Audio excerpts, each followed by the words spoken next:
বৌভাত বাড়িতে আমি আর সৌমি মিলে বউ সাজিয়েছিলাম, তো সেখানে আমরা বউটো সাজিয়ে বাড়ি গিয়ে রেডি সেডি হয়ে চলে এসেছিলাম। তারপরে দেখো অনেকটাই রাত হয়ে গেছিলো বলে এনজয় করে খেতে বসে গেছি। রাত্রে তো ফার্স্টে প্লেট জল দিয়ে দিয়েছে, তারপর দিয়েছে লেবু, আর এখানে দিয়ে দিয়েছে গরম গরম চিকেন সাটে, তো যেটা আমার খুবই ফেভারিট একটা খাবার। তো তোমার দাদাভাই বলছিল তুমি খাও। তো এখানে দেখো তারপরে চলে এসেছে ভাত। তো ভাত চলে এসেছে কিন্তু আমার চিকেন সাটটা এখনও শেষ হয়নি।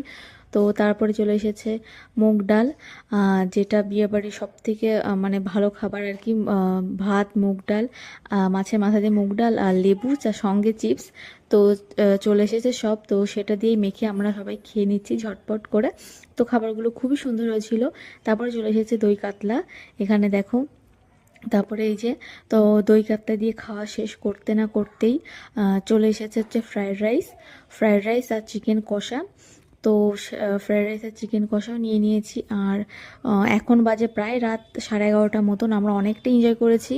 তারপরে লাস্টে একদম খেতে বসেছি। তো সেই জন্য দেখো আমি, তোমাদের দাদাভাই, সৌমি আর সুজয় চারজনে বসেছি। তো এখানে ফ্রায়েড রাইস আর চিকেন কষা দিয়ে দিয়েছে, সেটাও আমাদের প্রায় খাওয়া কমপ্লিট করে নিয়েছি। ফ্রায়েড রাইস আর চিকেন কষা খাওয়ার পরে দিয়ে দিয়েছে হচ্ছে আমের চাটনি, যেটা দারুণ ছিল খেতে। তো আমের চাটনি আর পাঁপড়, তো খুবই সুন্দর লাগছিল। আর তোমরা কারা কারা কোথা কোথা থেকে এই ভিডিওটা দেখছো অবশ্যই কমেন্টে জানিও। আর তোমাদের কার কার আমার ভিডিও দেখতে ভালো লাগে অবশ্যই আমাকে কমেন্ট করে জানিও।